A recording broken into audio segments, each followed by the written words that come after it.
வணக்கம் மக்களே, ஏடிஎம் மூலம் பணம் எடுப்பவர்களுக்கு கட்டணம் வசூலிக்கப்படும் அப்படின்னு சொல்லியிருக்காங்க. ஸோ இதை பற்றின முழு விவரங்களையும் தெரிஞ்சுக்க வீடியோ கொஞ்சம் கூட ஸ்கிப் பண்ணாமல் கடைசி வரைக்கும் முழுமையாக பாருங்கள். அப்போ தான் இதோட முழு விவரங்களையும் உங்களால் தெரிஞ்சுக்க முடியும்.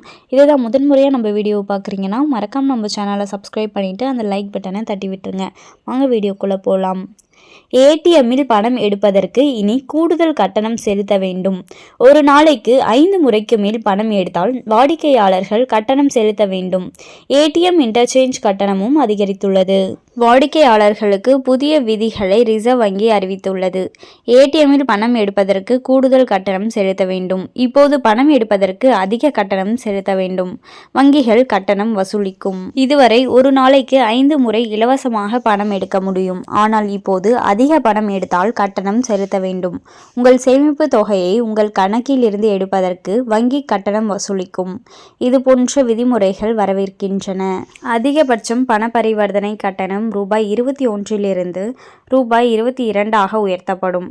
இப்போதிலிருந்து 5 முறை இலவசமாக பணம் எடுக்கலாம். ஆனால் அதற்கு மேல் பணம் எடுத்தால் இந்த புதிய கட்டணத்தை செலுத்த வேண்டும். ஏடிஎம் இன்டர்சேஞ்ச் கட்டணமும் ரூ.17 ரூ.19 உயர்த்தப்பட்டுள்ளது.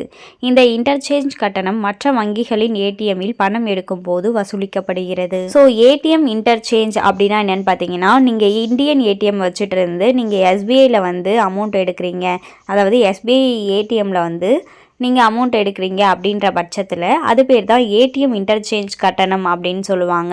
ஸோ இந்த கட்டணம் ஆரம்பத்தில் 17 ரூபாயிலிருந்து இப்போது 19 ரூபாயாக உயர்த்தப்பட்டிருக்கு அப்படின்னு சொல்லியிருக்காங்க. உங்கள் கார்டு பிஎன்பி வங்கியுடையதாகவும் நீங்கள் வேறு வங்கியின் ஏடிஎம்மில் பணம் எடுத்தாலும் இந்த வரம்பை மீறினால் இந்த கட்டணத்தை செலுத்த வேண்டும். மறுபுறம் ஏடிஎம் இயக்குவதற்கான செலவும் படிப்படியாக அதிகரித்து வருகிறது. ஸோ பார்த்தீங்கன்னா, ஒரு நாளைக்கு 5 முறைக்கு மேலே ஏடிஎம்மை யூஸ் பண்ணிக்கிட்டே இருந்தீங்க அப்படின்ற பட்சத்தில் அதற்கும் கட்டணம் வசூலிக்கப்படும் அப்படின்னு சொல்லியிருக்காங்க. ஸோ ஏடிஎம்ல பணம் எடுக்கிறதுக்கு முன்னாடி யோசிங்க, எத்தனை முறை நீங்கள் ஒரு நாளில் எடுத்திருக்கீங்க அப்படின்றத.